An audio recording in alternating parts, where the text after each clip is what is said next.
대장동 설계자는 제가 맞습니다. 이거를 마치 그 민간 사업자 내부의 이익을 나누는 그 설계를 말하는 것처럼 호도하시고 싶으시겠지만 분명한 것은 제 설계의 내용은 성남시의 공공환수액 내용, 방법, 절차, 보장책 이런 거를 제가 설계했다는 겁니다. 말씀드렸던 것처럼 확정 이익으로 해라. 장난하니까, 로비하니까. 먹튀 못하게 해라. 경쟁을 시켜라. 대형 금융기관을 참여시켜라. 그 다음에 청렴서약서 받아서 혹여라도 부정행위하면 나중이라도 개발 이익 다 환수하는 조치 만들자. 이게 제가 한 설계입니다. 내부 설계 내용은 저희한테 알 수도 없고 알려주지도 않았을 테죠. 아까 얘기한 데 다 숨어 있지 않습니까? 두 번째로는 저보고 이익을 몰빵해줬다 이런 표현하시는데요. 전혀 사실이 아닙니다. 몰빵해서 이익 주자고 한 건 국힘이었죠.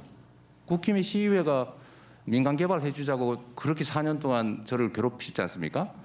그러니까 몰빵하자는 얘기는 국힘의 얘기였고 여러분이 소속한 과거의 국힘이 그랬던 것이죠. 세 번째로 아까 정진상 얘기 자꾸 하는데 이 사람은 그 아파트 분양했는 거 그 적법하게 미분양되거나 계약 취소된 거를 순서에 따라서 분양받은 거니까 자꾸 집어넣지 않으시면 좋겠고요. 이 유동규 선임 문제에 대해서는 시의회에서 문제 제기가 있어가지고 제가 기억하기로는 당시에 이 감산지 뭔지 해가지고 아무 문제 없는 걸로 정리된 걸로 합니다. 보고 문서 관련된 얘기를 잠깐 드리면 이 보고 아까 말씀드린 대로 이 개발 사업은 통째로 도시공사에 위탁을 했기 때문에 거기에 제가 관여하는 것은 도시공사가 아니라 성남시 도시개발사업단을 통해서 지휘하게 되는 거죠.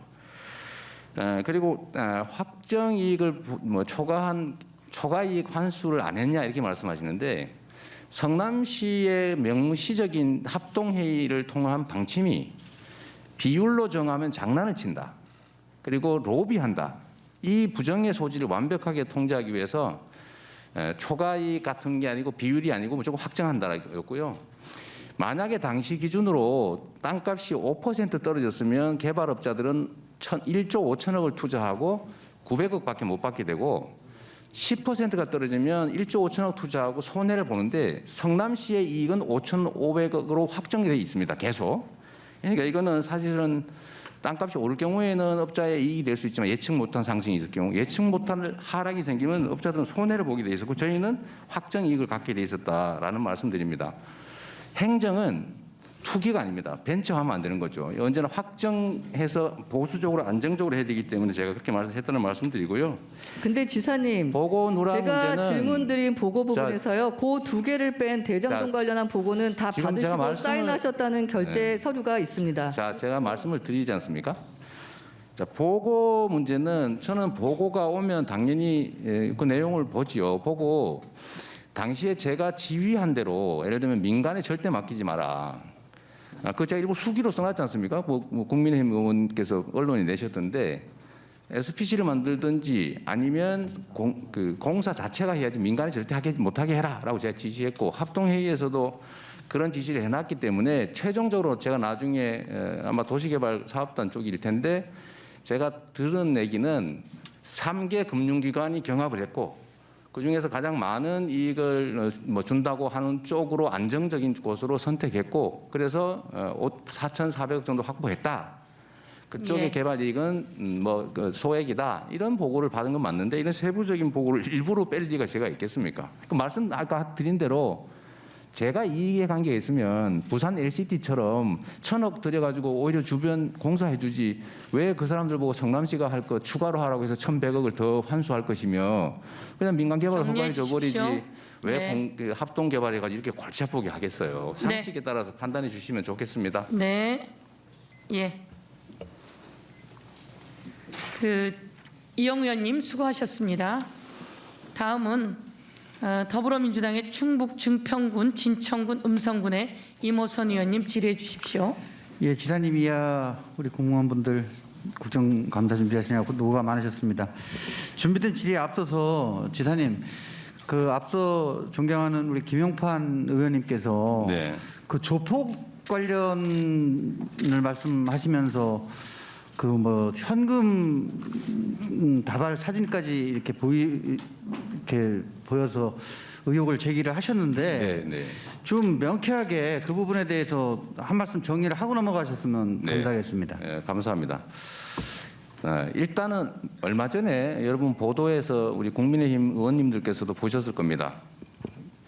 윤석열 지검장이 있는 서울지검에서 이준석이라고 하는 성남시 조폭을 데려다가 수사를 하면서 이재명 비리가 있으면 불어라 라고 계속 압박을 하면서 이미 무혐의 종결된 몇 년 전 사건들을 다 추가 기소하고 하다가 결국 무죄도 받고 했다. 그 보도를 아마 보셨을 겁니다. 바로 그 사람이 아까 의원님이 말씀하신 그 이준석입니다. 그리고 이거는 이미 당시에 제가 조폭 연루설로 고발을 당해가지고 저번 제가 기소될 때 무혐의 처분으로 종결된 사건이었고요. 이준석은 지금 당시에 저한테 무슨 돈을 뭐 주고 했다는데 제가 그게 사실이면 기자회견 같은 거 해주시면 제가 이제 고발을 하든지 해가지고 저 진상을 한번 규명해 보면 좋겠고요. 언제 어디서 어떤 방법으로 누구 있는 데서 줬는지를 좀 구체적으로 얘기해 주시면 저희도 방어를 하기에 좀 좋지 않을까 그런 생각을 합니다. 좀 상식 밖의 주장이어서 매우 실망스럽고요. 면책 특권 뒤에 숨어서 이렇게 전혀 없는 허구의 사실로 정치적 공세하는 거 이거 옳지 않습니다. 그럼 준비된 질의 드리도록 하겠습니다. 계속 대장동 관련된 논의가 나오고 있는데요. PPT 중심으로 말씀드리겠습니다. 민간 개발 주장은 누가 했느냐? 앞서 우리 존경하는 박완주 의원님께서도 그 시의회에서의 조직적인 개발 저지를 말씀을 하셨는데 PPT에서 보시는 것처럼 2009년도 국정감사에서 신영수 당시 지역구 의원이 지역 관련해서 말씀드리겠다고 하면서 대통령 말씀을 인용하고 서민 쪽을 위해서 일을 하시겠다 그랬다면서 이제 손을 띄라 이런 취지의 그 질의를 하면서 이 당시 이지송 사장으로부터 앞으로는 우리 정관에 맞지 않는 일을 안 하겠다 이런 식으로 이제 사실은 공공개발을 저지하는 그 노력을 하고 있습니다. 그 이후에 민간개발 로비가 계속되면서 수원지검에서 그 동생을 구속하고 이때도 남욱이가 등장하죠.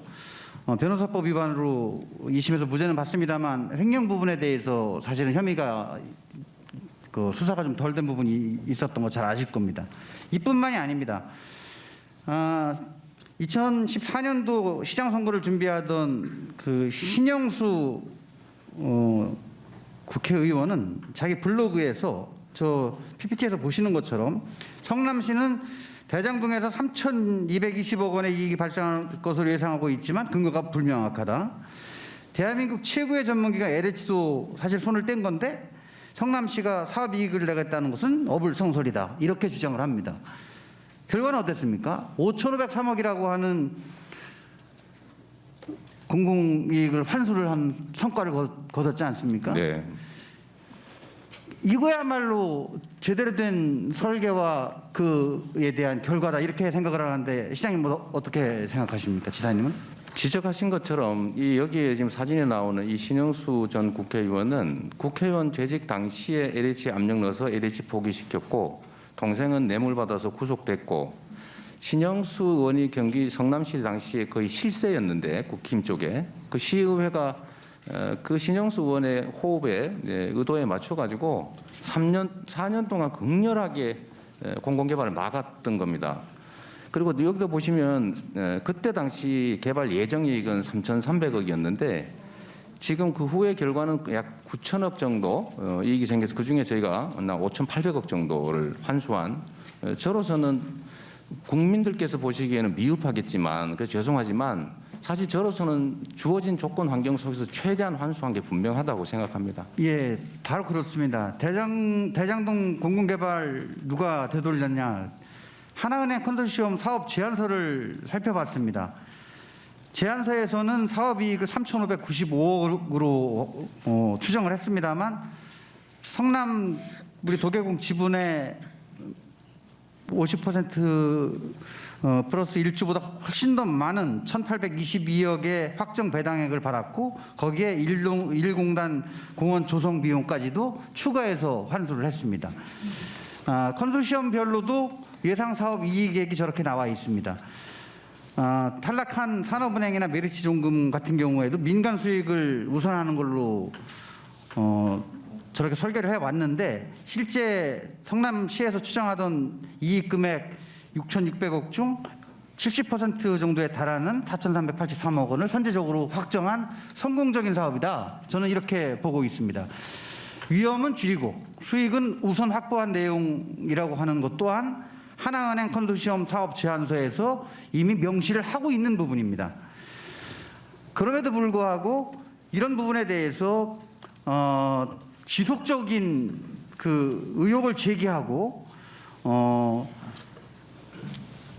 시민들에게 많은 이익을 환수한 부분에 대해서 우리 지사님의 의견을 다시 한번 네. 밝혀주시기 바랍니다. 그 어떤 현상에 대해서 이성적, 합리적 판단을 할 때는 그 시점에서 판단해야 됩니다. 그 시점, 즉 2015년은 부동산 경기가 매우 나쁘고 미분양이 폭증할 시기고 국민의힘 정부에서도 돈 빌려서 집 사라고 권장을 할 때입니다. 그럴 때 이제 일반적으로 예측되는 범위 내에서 이 사업 설계를 해서 3개 컨소시엄이 들어왔고 그 중에서 우리 경기 성남시는 부동산 경기가 나빠질 경우에도 4,400억은 지급한다. 즉 1공단 공사는 하고 1,822억 원으로 평가되는 임대주택 용지는 무조건 공급한다. 이렇게 해놨기 때문에 그때 당시를 기준으로 하면 저희가 70% 정도로 회수한 게 맞습니다. 저희는 돈 한 푼 안 들였지 않습니까? 만약에 당시에 예전과 다르게 부동산 가격이 5%가 떨어지게 되면 하나은행 그 내부 검토 보고서에 의하면 920억 원씩 손실이 그 이익이 줄어들기 때문에 10%가 만약에 가격이 떨어지면 1,800억 손해를 보게 돼서 1조 5천억을 투자하고 그들은 손해를 보게 되고 성남시의 수익은 여전히 그렇게 4,400억 원으로 고정되게 됩니다. 만약에 5%가 오르면 이제 1,800억 예정 이익에서 920억, 10% 오르면 1,800억이 늘고 지금 한 15% 늘다 보니까 아마 이게 한 4천억까지 1,800억이 4천억 정도가 된 것 같은데 이걸 사후 관점에서 보는 것은 우리 뭐 국민들 입장에서는 그렇게 보고 아이고 저렇게 많은 것을 민간이 다 가졌단 말이냐라고 서운하게 또 부족하게 생각할 수 있지만 합리적인 판단을 하는 우리 전문가들이나 또는 대리인, 정치인, 행정가 입장에서는 그 과거 당시를 기준으로 판단해 주는 게 맞고 그렇게 할 경우는 그렇게 할 경우에 70% 환수한 게 결코 잘못한 게 또는 부족한 게 아니다 이렇게 말씀드리고 싶습니다. 예, 수고하셨습니다. 예, 이모선 의원님 수고하셨습니다. 다음은 정의당의 이은주 의원님 질의해 주십시오. 네, 정의당 이은주 의원입니다. 경기도정에 대한 국정감사를 해야 하는 자리에서 본 의원한테 주어진 소중한 시간을 대장동 사건을 질의해야 하는 심정이 참담합니다. 아빠 찬스로 6년 만에 50억을 퇴직금으로 받는 청년과 현장 실습장이 삶의 마지막이 된 여수 특성화고 청소년 노동자, 태어나는 순간부터 불평등과 차별의 굴레를 숙명처럼 안고 살아가는 이런 부조리한 현실을 인류 생존이 걸린 기후위기 문제에 어떻게 해결하고 대응해야 하는지 더 나은 대한민국 미래를 위해서 정당 간에 후보 간에 정책을 놓고 경쟁해야 할 대선의 시간이 이렇게 허비되는 게 과연 합당한 일인지 정치인으로서 자괴감이 듭니다. 하지만 지사께서도 잘 아시지만 대장동 의혹 사건은 막대한 부동산 불로소득에 국민들이 공분한 겁니다. 검경 수사 논란 자초하면서 지체되고 있고요. 의혹은 눈덩이처럼 불어나고 있습니다. 그래서 그 사이에 열리는 이 국감에 시민들이 주시할 수밖에 없는 겁니다. 그런데 오늘도 증인도 자료도 없이 공방만 오가는 건 아닌지 안타까운데요. 시민을 대표하는 국회의원으로서 국민이 궁금해하는 부분 지사께 질의하겠습니다. 대장동 사건의 위법 내용은 수사를 통해서 판명되겠지만 드러난 상황대로라면 전방위 로비가 있었고요. 사업 설계 당시부터 현재까지 비리 의혹으로 점철된 사건입니다. 질의드리겠습니다. 대체 대장동 개발 사업 책임자 누구입니까? 당시 성남시장이셨던 지사님이시죠? 개발 사업의 잠깐만요, 책임자는- 지사님. 네네. 제가 맞죠. 책임자 누구신지. 유동규 씨, 김만배 씨 아니잖아요. 지사님. 개발 사업의 최종 책임자는 시장인 저거 맞지요? 네, PPT 보십시오. 당시 대장동 관련 사업에 대한 승인 보고 공문서 최종 결제 라인 서명하신 거 맞고요. 네. 지금 책임자 맞습니다라고 얘기하셨으니까 직접 최종 관리자이고 설계자이고 또 최대 치적이라고 자랑도 하셨습니다. 근데 어떻게 하나의 사업에서 발생한 일인데 성과는 내 공로고 불법 행위는 모르는 일이고 상상을 초월한 이익은 예측할 수 없었다. 그건 아니지 않습니까? 상상을 초월하는 부동산 불로소득으로 시민들이 느낄 박탈감에 대해서 지책임자로서 책임감 무겁게 받아들이셔야 합니다. 다음 화면 보시죠. 2015년 성남 도시개발공사의 경영 목표 이행 실적 평가 결과 보고서입니다. 공사 내부 청렴도를 조사한 결과 임직원 부패 위험성 10점 기준으로 5.78점 나타났어요. 청렴도 향상을 위한 대책이 필요하다. 이렇게 적시가 돼 있고요. 2016년 7월 당시 이재명 시장께서 결제한 서류입니다. 2015년이면 대장동 도시개발이 시작된 바로 이 시점이고 도계공 직원들은 내부에 부패성 위험이 심각하다라고 스스로 답을 한 겁니다. 지사께서 당시 엄격한 관리자, 총책임자 역할 잘 수행하셨다면 최소한 이때라도 대처할 수 있지 않았을까 그렇게 보고요. 대장동 개발 사업은 공공이 강제 수용권과 인허가 권한으로 토건 민간 사업자에게 수천억 부당 이익을 안겨준 토건 부패 사업으로 드러나고 있습니다. 근데 지사께서 대장동 개발을 통해서 공공이익 5천여억 원에 달했다는 점을 방패로 삼고 계시는데 대장동에는 공익 환수 사업이라면 반드시 있어야 할 세 가지가 없습니다. 먼저 초과이익 환수 하지 않았습니다. 위례 반면교사 삼았다지만 민간 합동 개발이라는 명분으로 공공이 토지를 수용하고 인허가 받았다면 초과이익은 공공에 귀속되는 게 마땅하죠. 지역 사회를 위해 공익 사업에 재투자돼야 할 이익이 민간 특혜로 귀결됐습니다. 둘째로 공공이라면 토지를 강제 수용했음에도 분양가 상한제를 적용하지 않았어요. 무주택 시민들에게 바가지 분양했습니다. 셋째, 임대주택 비율이 6.72%에 불과합니다. 지사께서는 이건 후임 성남시장이 결정한 사항이다 얘기하시겠지만 도계공사 당시에 현금 배당을 선택했을 때 이미 정해진 수순이었습니다. 저는 이거 보면서 이게 어떻게 모범적 공익사업일까? 개발이익 환수율은 낮고 분양가 상한제는 적용되지 않았고 임대주택은 내팽개친 민간업자 최대 이익만을 보장한 특혜 사업으로 귀결이 됐다고 봅니다. 다음 표 보시죠. 지사께서 당군 이래 최대 규모 공익 환수 사업이라고 치적을 홍보하고 자랑하시는데 더 이상 이런 방식의 도시개발은 안 된다. 반성하셔야 되는 게 맞다고 봅니다. 무엇보다 이 사건은 우리 사회 기득권 카르텔이 어떻게 구성되어 있는지 낱낱이 보여줬습니다. 법조계, 지방의회 의원, 국회의원, 공공기관 등 기득권 세력들이 돈을 위해서 뭉친 무한 이익 추구 공동체라고 볼 수 있습니다. 그래서 LH 투기 사건에 의해서 시민들은 또 한 번 좌절하고 분노하고 공분하고 있는 겁니다. 범죄는 명명백백 밝히고 응당한 처벌해야 합니다. 지사께서도 동의하시죠? 네, 당연한 말씀입니다.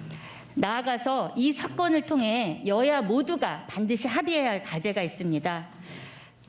도시개발을 하는 모든 지역이 더 이상 투기장으로 전락하지 않도록 공공개발의 이익은 반드시 공공에 귀속되어야 한다는 점입니다. 지사께서도 수사에 최선 다해서 협조해 주시고 공공개발의 원칙 재정립하겠다고 이 자리에서 약속해 주십시오. 네, 당연한 말씀입니다. 네, 제가 좀 말씀드려도 되겠습니까? 이은주 의원님 시간 남았는데 답변 원하십니까? 나 12초가 아니라 제가 어쨌든 좀 몇 가지 사실과 다른 말씀들이 조금 있어서 한 말씀 드리겠습니다.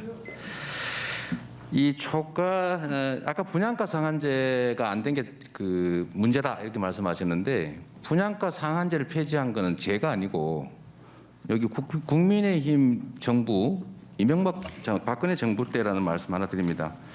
이 일이 벌어진 것은 이명박 박근혜 정권에서 분양가 상한제 폐지했고 LH 공공개발을 대규모 포기시켰고, 네 이거 한번 보여드리겠습니다. 네. 또 개발 부담금도 깎아줬고 택지도 임의로 취득할 수 있게 해주고 뭐 이런 상황에서 지방자치단체장이 분양가를 묶을 수가 없습니다. 다만 분양가를 승인할 때 이제 그걸 고려해서 이제 협의할 수는 있는 수준인데 하여튼 그때 당시는 안타깝게도 제가 시장이 아니었다는 점 말씀드리고요. 지금 아까 말씀하셨던 것 중에 지금 이게 치적이 아니라 뭐 문제다 이렇게 말씀하시는데 제가 의원님께서도 한번 생각 한번 해주셨으면 하는 게 있습니다. 당시에 공공개발을 하려고 했는데 국민의힘이 그렇게 수년 동안 다수 의석을 가지고 방해를 하면 의원님께서는 어떤 선택을 하셨겠습니까? 포기하셨겠습니까? 민간개발 허가했겠습니까? 아니면 밀어버리겠습니까? 그래도 민간 자본이라도 동원해서 할 수 있는 최대한의 이익을 환수하는 게 저는 피할 수 없는 선택이었다는 말씀을 하나 드리고요. 초과이익 환수 말씀을 자꾸 하시는데 이게 언론들이 뭐 초과이익 조항을 삭제했다 이렇게 지금 말씀하시는데 지금 이제 국민의힘 의원들께서 성남시 자료 요구를 해서 저희도 이제 전달하는 입장에서 자료를 좀 보게 됐는데 결론은 그렇습니다. 이미 당시에 그 자료를 보니까 그 제가 성남시가 정한 대로 비율로 하지 말고 고정액으로 해라. 적자가 나는 경우도 깎이지 않도록 해라. 라고 하는 거에 반면은 예정된 이상의 이익이 생기면 민간 사업자가 가지는 거죠. 만약에 공모 단계에서 이미 확정 이익을 제시했고 이미 그걸 전제로 무선 협상 대상자가 선정됐는데 그 후에 실무 부서에서 이거 초과 이익이 더 생기면 그거 일부를 우리가 가집시다라는 내부 제안을 채택 안 한 게 배임이다 이렇게 지금 얘기하시잖아요. 그런데 논리적으로 한번 생각해 보십시오. 이거 공모 자체가 소위 청약이고 여기에 응한 것이 소위 법적으로 따지면 낙약인데 승낙인데 이 상태에서 집을 5억에 내놔가지고 5억에 집 사겠다고 온 사람한테 계약해놓고 나중에 잔금 될 때 되니까 집값이 올랐으니까 집값 오른 거 우리가 나눠 가집시다 하면은 조용히 하세요. 그렇게 예. 하는 것이 사리에 합당하지도 않고 그렇게 하면 협상이 안 됐을 것이고 그걸 이유로 거부를 했으면 소송했을 것이고 부당한 일이다. 그리고 감사원의 감사 자료에 의하더라도 이렇게 이미 공모하고 응모해서 돼 있는 상태에서 이거를 바꾸는 것이 징계사항이다라는 그런 감사 사례도 있더라는 거예요. 그러니까 그 점도 우리 이은주 의원님께서 제가 최종적으로 정치적으로 잘못해서 부족한 거 맞습니다. 제가 그걸 다 돌파하고 100% 환수했으면 정말로 좋았을 텐데 그건 제 역량 부족으로 못한 점에 대해서 제가 우리 국민들께는 다시 한번 유감의 말씀을 좀 드린다 그렇게 말씀드리고요. 다른 거 예를 들면 아까 아빠 찬스로 곽상도 의원 아들이 퇴직금을 31살에 50억을 받고 누구는 뭐 30몇 살에 그 특별 분양 받아가지고 무슨 8억씩 남기고 이게 우리 청년들에게 엄청난 좌절을 준다는 것 공감합니다. 공감하고 그러지 않도록 해야 되고요. 앞으로는 이런 민간 개발업자들이 개발 이익 갖지 못하도록 정말 그 제도 만들어서 우리 국민들께서 더 이상 고통받지 않도록 하는 거 같이 하도록 노력하도록 하겠습니다. 예. 며칠 아니면 결혼하니까 지리자가 가만히 계시죠. 제가 시간 쟀고요. 그다음에 잠깐 질의하지 않은 걸 왜 답변하냐고 저한테 얘기하는 건 좀 그런 것 같고요. 우선 여야 간사님들께서 사실은 이제 서로 이야기한 내용입니다. 본인이 이야기할 때는 시간이 짧아 보이고 남이 이야기할 땐 길어 보이는 것이 있는데요. 그 7분을 다 사실은 이제 이야기를 질의를 통해서 하셨고, 그러면 일정 시간은 그 답변할 시간을 드려야 되는데 지금 상황은 4분 사실 했습니다.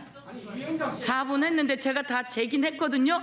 우선 서로 이러실 게 아니라 상의를 좀 하셔갖고, 아까 오기 전에 의원님들하고 상의는 저희가 했고요. 어느 정도 답변 시간은 드린다라고. 그런데 이제 또 말씀은 이제 질의하지 않은 내용을 답변한다, 이런 이야기를 하시니까 그런 내용도 또 서로 이야기하실 게 있으면 그 다음에 이야기 주시고요. 예. 지금 우리 이재명 도지사의 답변에 대해서 경고를 하세요. 지금 의원들이 질의한 내용을 중심으로 간단 명료하게 해라, 이렇게 이야기를 하세요. 자, 의원님들이 질의하신 내용을 중심으로 간단 명료하게 해달라라고 하는 이야기를 박한수 간사님도 하셨고요. 그게 맞는 말씀입니다. 그런데 이제 오늘 상황은 국민이 보고 계시는데 사실은 이제 개인적으로 계속 공격을 받는 상황 속에서 그 방어는 하는 거는 기본이다라고 누구나 생각은 하실 거예요. 그러니까 그거를 이제 제가 또 다 정리할 수는 없는 거고, 그래서 이런 내용에 대해서 서로 의견이 있으시면 의견을 모아서 저에게 가져오시면 좋을 것 같습니다. 의사진행 발언이요? 그러면 하시면 또 의사진행 발언 하겠습니까? 그럼 1분씩 의사진행 발언 드리겠습니다. 예, 그러니까 박한주 의원님 의사진행 발언 답변도 하십시오. 짧게 하시려면 네. 운영 위원장 국회법에 보면 이제 마이크 주세요. 네, 국회법에 보면 일문 일답을 원칙으로 하고, 이게 오래된 관행이에요. 7분 중에 6분 50초 쭉 장황하게 설명하고 10초 답변하세요 하면 그거 예 아니면 노 하세요. 이게 국감입니까? 이게 진정한 이 국정감사 방식인가요? 야당 저는 충분히 답변 짧게 하는 거 저도 동의합니다. 그렇다면 질의도 일문일답의 원칙으로 하는 게 그렇게 운영할 수 있게 하고, 그렇지 않으면 위원장님이 질의가 길어지면 제재해 주십시오. 똑같이. 그렇게 해야 저는 국민들이 보기에 충분하게 질의하고 충분하게 답변하고 이렇게 하는 게 공정하다. 그렇게 운영해 줄 것을 간곡히 요청드립니다. 네, 박한주 의원님 의사진행 발언 있으셨습니다. 예, 의사진행 발언 하시겠습니까? 예, 박한수 의원님 의사진행 발언 해주십시오. 우리 박완주 의원이랑 민주당 의원들도 일문일답식을 안 했어요. 안 했고, 지금 진행하는 것이 물론 답변을 아예 막는 건 아니지만 국회의원들이 질의를 하면 여기가 우리 경기도정 홍보장이 아니고 도지사 개인의 어떤 신상 발언장이 아니에요. 국회의원들이 아니 넌 발언하는데 조용히 하세요. 위원장님한테 하세요. 특정 예, 저에게 논쟁하는 또 거 하잖아요. 의원님도 안 하십니다. 조용히 네. 하세요. 저에게 말씀 주세요, 박한수 동료의원 간사님. 발언할 때 예. 조용히 좀 하세요. 박완주 의원. 저한테 하시면 위원장님한테 하세요. 네, 저한테 하세요. 예. 그래서 우리 위원장께서 네. 이재명 도지사께서 답변하는 걸 우리가 막는 건 아닙니다. 단지 의원들이 질의한 걸 중심으로 해서 가능하면 간단하게, 왜 그러면 의원들은 지금 시간이 정해져 있잖아요. 도지사님은 답변 시간을 안 정하고 지금 주잖아요. 예, 조금 더 주세요. 예. 야당 탄압하는 거예요. 1분씩 얘기했었습니다. 예. 그러니까 위원장께서 그런 부분을 좀 확실하게 진행을 해주세요. 예. 자, 우선 제가 이런 말씀 드립니다. 사실 오늘 경기도 국정감사고요. 국민이 경기도의 국가사무, 위임 사무를 얼마나 잘했는지 평가하는 자리이나 오늘 뭐 정치적인 일들이 있어 사실은 이런 정치적인 쟁점의 이야기도 하지 않는 것이 맞을 수 있겠죠. 그렇지만 서로 저희가 양해, 글쎄 오늘은 진행되고 있는 상황이고요. 그래서 제가 우선 그 시계를 좀 가지고 왔습니다. 가지고 와서 지금 이제 쟀을 때는 사실 좀 길게 하셨는데 4분 하셨어요. 근데 더 길다고 느끼시는 건데 1문 1답 형태로 하면 사실은 뭐 요 정도는 양해된다라고 할 정도의 사실은 시간이긴 합니다. 그런데 또 오늘은 국정감사이기도 하니까 의원님들의 국정감사를 좀 잘 헤아려 주시고요. 오늘 질의하는 내용에 맞게 또 답변 주시고, 그러나 또 개인적인 공격이 많이 들어오는 부분들이 없지 않아 있기 때문에 그분에 대한 답변도 의원님들도 좀 양해해 해주셔야 된다 이렇게 말씀드리겠습니다. 그래서 그래도 원만하게 잘하고 계시니까 서로 질의하면서 일문일답 형식으로 하고 그렇게 진행해 나가도록 하겠습니다. 또 의원님들 말씀도 잘 새겨 주십시오. 네. 의원님들 말씀도 저도 잘 새겨서 진행해 나가도록 하겠습니다. 다음은 더불어민주당의 경기 의정부시 을의 김민철 위원님 질의해 주십시오. 네, 의정부실 김민철 의원입니다.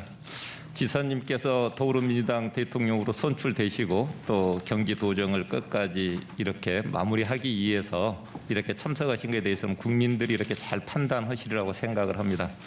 그런데 안타깝게 오전부터 대개 보면 대장동 게이트다, 뭐 특검이다, 그렇지 않으면 뭐 배임이다, 아니면 사퇴하라, 뭐 이런 용어들이 나오는데 대장동에 관련해서는 정말 그 오전에 쭉 보니까 어떤 뭐 지사님께서 시장 시절 때 그 설계자라고는 하셨지만 거기 어떤 절차적 문제나 이런 부분들은 지적이 나오는 게 하나도 없어요. 보니까 그 절차적으로는 그런 문제가 없기 때문에 그런 지적은 저는 없을 거라고 생각을 하고요.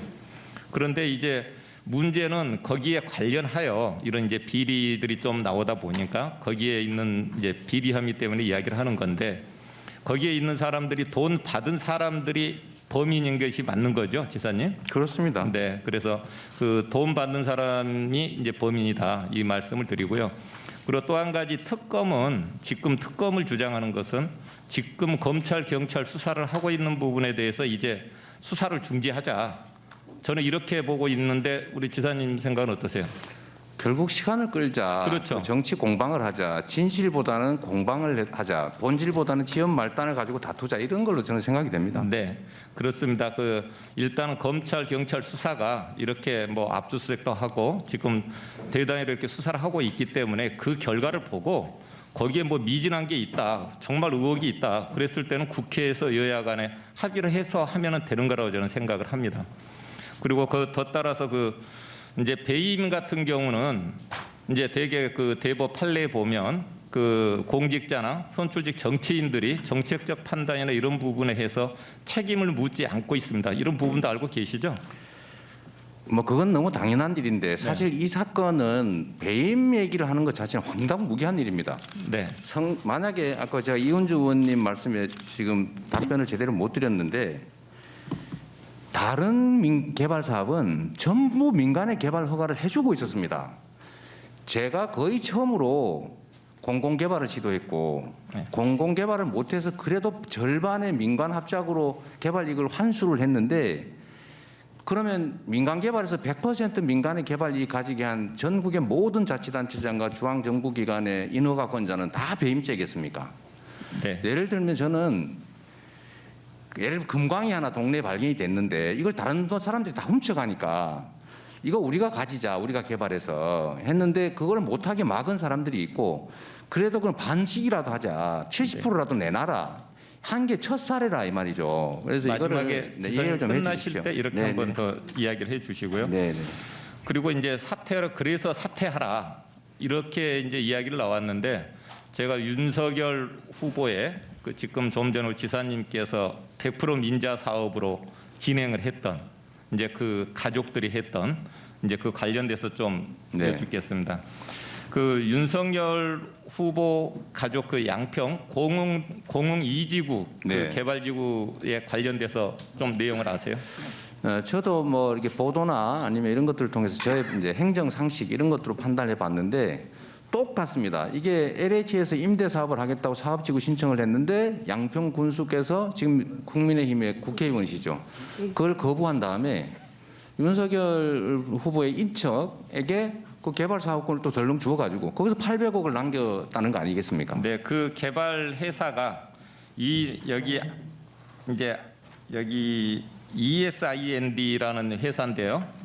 이제 이 회사의 그 구조를 보니까 그 대표이사 장남이 이제 지분 30%, 차남이 30%, 그리고 최은순 지분이 20%, 또 그 장녀 김지영 지분 20%, 그리고 김명신 지금 윤석열 부인 그 김건희 개명을 했는데 이제 이쪽까지 사내 이사까지 이렇게 역임하고 있는 회사더라고요 보니까. 그러니까 순수히 가족 회사입니다. 이 가족 회사인데 문제는 그 2012년도에 이제 사업 시행 인가를 요청해서 인가를 이제 받습니다. 그리고 2년 안에 이렇게 처리를 해야 되는데 그 처리 안에 보통 사업 인가 2년 안에 네. 실시 인가를 못했을 때 거기에 대한 처벌은 그걸 변경을 하든 아니면 그걸 취소는 해야 되는 거죠. 그렇습니다. 네. 그런데 지금 이 건 같은 경우는 전혀 그거와 상관없이 계속 한 1년 8개월 동안 사업을 더 진행을 합니다.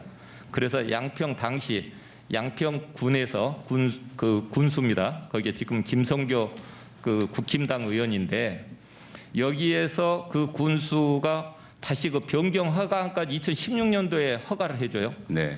이런 부분은 석연치 않는 부분이 있는 것이고 제가 그 문제에 대해서 행정을 네. 하는 사람 입장에서 또 법률가 입장에서 말씀을 드리면 어쨌든 양평에 필요한 임대주택을 짓겠다고 했더니 그 거부하고 또 여기는 허가해주고 이거 일단 모순된 행위고 두 번째로 사업 시행 인가 기간이 결정이 나서 기간이 지나면 실효됩니다.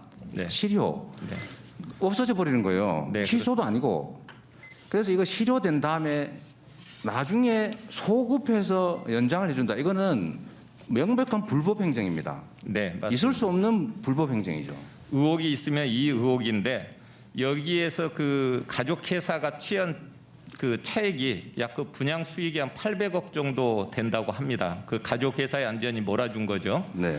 그래서 또 여기에 보면 계속해서 농지도 사들이고 임야도 사들이고 합니다. 그런데 바로 한 3주 만에 이렇게 이제 그 LH에서 포기를 하니까 바로 3주 만에 이제 제안서를 냅니다. 양평군에. 그리고 양평군에 내고 한 3개월이 있으니까 거기에 지정을 또 이제 해주게 됩니다.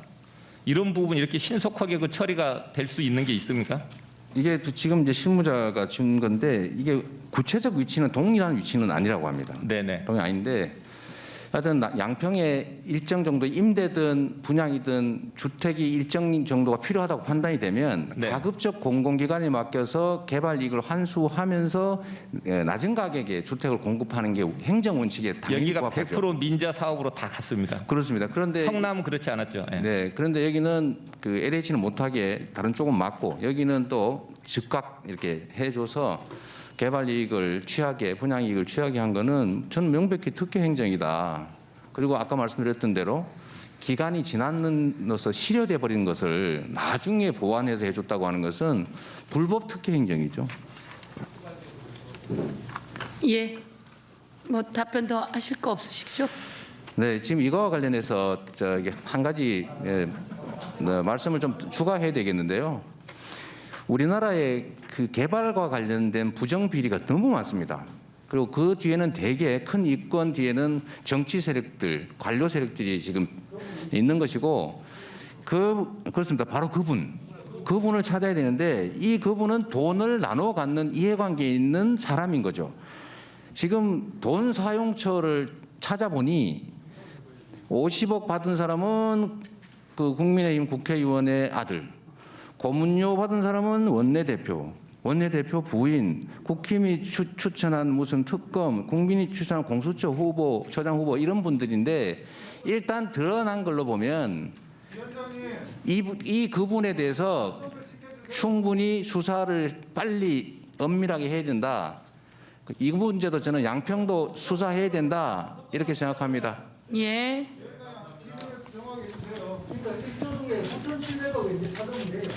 자, 우리 김민철 의원님 수고하셨습니다. 예, 다음은 더불어민주당의 경기 의정부시 갑의 오영환 의원님 질의해 주십시오. 네, 지사님. 우리 더불어민주당 대선 후보로 선출되신 거 일단 축하드리고요. 감사합니다. 예, 지금 의정부에서 수원까지 아침에 달려오는데 국정감사를 위해서 오는 시간 동안 이 뉴스를 보는데 이 남욱 변호사 입국에 관한 또 그 내용들이 너무 많더라고요. 이 천화동인 4호의 실소유주고 이 배당 수익을 1천억대 가까이 갖고 갔고 지금 굉장히 핵심적인 인물로 이렇게 취급을 받고 있는데 그만큼 뉴스 메인에 뜬다는 것은 국민적인 관심이 높다는 거고 분노가 크다는 거죠. 그렇습니다. 이 대장동 개발 사업에 얽힌 수많은 의혹들 가운데 이 국민이 분노하고 있는 핵심적인 부분들은 사실 이 개발 민간업자들이 이 불법적으로 천문학적 이익을 가져간 것, 그리고 그 업자들이 대장동 개발 진행 과정에서 이 각종 특혜를 받을 수 있도록 무슨 불법 로비를 할 수 있도록 해준 정치 법조 세력들과의 유착 의혹, 그냥 그 모든 부정부패, 그 비리 그 자체 아니겠습니까? 그렇습니다. 예, 저는 이 많은 의원들께서 좀 세부적인 내용들을 아주 복잡한 내용까지도 좀 상세히 설명을 주셨지만 간단히 정리를 해보면 결국은 불법적으로 돈 번 놈들, 그리고 그 돈을 벌 수 있게 해준 놈들, 그리고 그 대가로 돈을 또 받은 놈들, 이렇게 세 종류가 있다고 저는 생각을 합니다. 이런 화천대유, 천하동인, 김만배, 남욱, 유동규, 정여각 이런 토건 세력들, 그리고 공영 개발을 철저하게 반대하고 민간 개발을 밀어붙이려 했던 과거 한나라당 신영수 국회의원, 그리고 새누리당 시의회 의원들, 그리고 뇌물까지 받은 일부 부패 공직자들, 설계를 주도했다 이런 주장이 있는 유동규를 포함해서요. 그리고 이제 특혜를 주었는지 어쩌는지 많은 의혹들 속에서 이 곽상도 의원의 경우에는 이 아들이 50억을 받았다는 게 굉장히 지금 사실로 밝혀져서 논란이 되고 있는데, 결국은 이 돈 받은 사람들도 곽상도, 박영수, 최재경, 권순일, 거기다가 이제 그 자문 변호사들 살펴보면 박근혜 정부 임명 고위 법조인들이고요. 저는 지금 검경 수사가 이제 슬슬 속도를 내고 있지만 이 대장동 부동산 개발에 얽힌 이 불법적으로 돈 번 놈들, 돈 벌게 해준 놈들, 그리고 돈 받은 놈들, 이 범죄 카르텔 정말 이 발본 세관에서 뿌리 뽑아야 되지 않겠습니까? 네. 방금 지사께서 이 우리나라 개발 부정 비리가 너무 많다, 그리고 거기 이해관계가 많기 때문이다 이런 답변을 하시다가 중단되셨는데, 네. 대체 그런 것들을 뿌리 뽑으려면 어떤 노력을 해야 되는지 잠깐 설명 부탁드리는데요. 저는 이 부분에 앞서서 자칫 이 대장동 사업 개발이 지금 아직 의혹들이 수사가 철저하게 밝혀지지 않았지만 자칫 민간 개발의 행태로 갔다면 방금 김민철 의원께서 말씀하신 공흥 2지구라든지 아니면 부산의 LCT라든지 부산의 송도의 이진베이시티라든지 이런 수많은 불법 토건 비리들이 판친 그거에 재현이 되지 않았을까 이런 생각을 합니다. 아무튼 그 개발 부정 비리들을 막을 수 있는 그 지사님만의 이런 생각과 방법 고민하신 바가 있다면 잠깐 설명 부탁드리겠습니다. 제가 아까 보여드리다가 못 보여드렸는데, 이게 한번 잠깐만 보시면 2015년 10년부터 15년 당시에 우리 유력 언론들의 보도 내용입니다. 이 보시면은 민영 개발 해줘라, 공공 개발 절대 하지 마라, 적자난다, 왜 시장에 개입하느냐, 이게 당시 언론의 주류적인 입장이었고, 이게 아까 말씀드렸던 국민의힘 정부, 이명박 박근혜 대통령, 그다음에 국민의힘의 당, 이쪽이 분양가 제한 폐지하고 그다음에 택지도 개발자가 택지 분양뿐만 아니라 아파트 분양까지 할 수 있게 해주고 개발 부담금도 줄여주고 온갖 특혜들을 줘서 민간 개발업자들이 개발 이익을 많이 누릴 수 있도록 해왔다는 겁니다. 그래서 이 제가 한 일은 절반의 성공을 한 거죠. 방해 때문에. 공공 개발을 했더라면 이런 얘기 전혀 있을 수가 없습니다. 그렇다면 저는 하나 여쭙고 싶은 것이 이 지사께서는 그러면 모든 개발 사업들을 전부 다 공공 개발로서 주도해야 되고 그럴 수 있다 생각을 하시는지요? 제가 한계를 좀 지어야 되는데, 아까 말씀드렸던 것처럼 민간이 자기 토지 가지고 그 용도 상태에서 그냥 아파트를 지어 분양하든지 이런 건 건설 이익이라고 하는 것이기 때문에 허용을 하고, 네. 인허가권을 행사해 가지고 토지의 용도를 바꾼다든지 용적률을 많이 올려준다든지 주변에 무슨 산업단지를 배치한다든지 이렇게 해서 생기는 자동 개발 이익 증가분은 환수해야 되고, 환수하는 첫 번째 방법은 예를 들면 지방공사 같은 곳이 지방채 발행 제한을 해놨는데 이런 사업성이 확인된 사업에 대해서는 직접 사업을 할 수 있도록 풀어주고, 개발 이익도 25%의 절반을 이명박 정부에서 깎아줬는데 박근혜 정부든가 네. 그런 것도 많이 올려서 70-80% 이상 환수하게 하고 또 회계 조작도 못하게 막고 지사님, 이렇게 해야 된다고 생각합니다. 알겠습니다. 최대한의 공익 환수를 위해 노력하셨다는 부분 좀 설명을 충분히 하신 것 같고요. 이 관련해서는 이제 또 충분히 설명을 들었으니 또 시간이 얼마 남지 않아서 짧은 질의 하나 드리도록 네. 하겠습니다. 예, 우리 참 경기도도 산업재해들로부터 참 자유로울 수가 없는 것이 작년에 이 2020년 한익스프레스 물류화재 사고도 있었죠. 그렇습니다. 예, 38분이 사망을 하신 굉장히 안타까운 사고였고 연달아서 용인에서도 물류센터 네. 화재가 있었고 평택항에서 올해 4월에 이 컨테이너 터미널에서 또 젊은 청년이 이렇게 사망하는 중대재해 발생을 했습니다. 이제 국회에서도 중대재해처벌법이 드디어 올 1월에 통과가 됐고요. 그리고 이 7월 2차 추경에서도 이 산재 예방을 위한 예산도 포함된 바 있습니다. 하지만 이 정부와 국회가 이렇게 산재를 줄이기 위한 노력을 아무리 해도 여전히 올해 상반기에만 341건이 발생하고 345명이 사망을 했죠. 예, 지난해 같은 기간보다 약간 줄었지만 여전히 이 사망자 수가 뭐 큰 효과가 없다 이런 주장들이 있는데요. 물론 지금 그 고용노동부에서 다양한 노력들, 뭐 신규자를 더욱더 많이 배치하려고 한다. 그리고 뭐 청산율 제고를 위한 성과를 달성했다는 주장들이 있지만 국민들은 그 부분에 대해서 체감을 크게 못하고 있는 것 같습니다. 국민 만족도도 낮은 상황이고요.